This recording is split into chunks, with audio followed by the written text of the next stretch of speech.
నేను first time మాట్లాడుతాను. ఐబొమ్మ రవి దమ్ముంటే పట్టుకొని సవాల్ విసిరాడు కదా, ఇప్పుడు ఎక్కడున్నాడు అని అంటే నిన్ను చూసి నవ్వారనో ఏడవారనో అర్థమైతలేదు సజ్జన. ఐబొమ్మ రవి వాళ్ళ భార్య పట్టియకపోతే కనీసం మీ ఆల్సేషన్ కుక్కలన్నా ఆయన వాసన పసిగట్టేటియా. సవాలు వేస్తే ఇట్లుంటది అన్నావు కదా, ప్రతి 8 నిమిషాలకు ఒక చిన్నారి తప్పిపోతా ఉన్నారు దేశంలో. సైబర్ క్రైమ్ లో ట్రేస్ అవుట్ కాని కేసులు ఎన్నో ఉన్నాయి. నీకు దమ్ముంటే నువ్వు నిజంగా నువ్వు మునగాని అయితే అవి తీసుకో, ట్రేస్ అవుట్ చేసి చూద్దాం. ఎందుకే ఈ సినిమా డైలాగులు, సినిమా వాళ్ళని పక్కకు కూర్చున్న పెట్టుకొని సంసార్లా వాళ్ళేమన్నా ₹100 దాన్ని ₹1000 టికెట్ అమ్ముకుంటా జనం దగ్గర దోపిడీ చేస్తా ఉన్నాడు. దోపిడీ దొంగలను పక్కకు కూర్చున్న పెట్టుకొని వాళ్ళని సంసారం లెక్క, వాళ్ళకు నువ్వు హీరో లెక్క. ఎనడన్నా నువ్వు నిజాయితీ ఎన్కౌంటర్ చేసినావే, అన్ని ఫేక్ ఎన్కౌంటర్లే కదా నీ జీవితం అంతా. ఐబొమ్మ రవి అనేటోడు నిజంగా వానికి వాట్సాప్ చెప్తా ఉన్నా నేను. అందుకే ప్రజల మద్దతు ఉంది ఇప్పుడు ఐబొమ్మ రవికి. మీ దోపిడి, మీ సినిమా దోపిడి, మీ స్టూడియోలు ఎవరి స్టూడియోలో ఎవరు హీరోలు మీరు? అసలు ఐబొమ్మ రవి వాళ్ళ భార్య అయ్యా మావోడికి ఇవి చేస్తున్నాయా మీరు సన్నాసులు, మీకు దొరకడు కానీ ఇంకో గిట్ల చేసిండా, ఈ ఆస్తులు అమ్ముకొని పోయేందుకు వచ్చిండు, మీరు పట్టుకోరని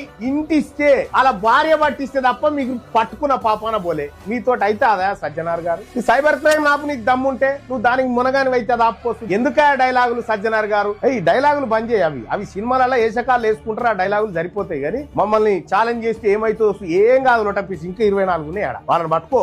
ఐబొమ్మ అది పోగానే ఐబొమ్మ 1 అని ఇంకోటి వచ్చే చెప్తున్నాడుగా సివి ఆనంద్ గారు. గోరు నాయన ఈ కాదురా, ఇది పోతే మళ్ళీ వస్తుందా అని చెప్తానే ఉన్నాడు సివి ఆనంద్. మీ ఐపీఎస్ ఆఫీసర్ ఇంతకుముందు కమిషనర్ గా చేసిపోయిన ఆయనే చెప్తాడు.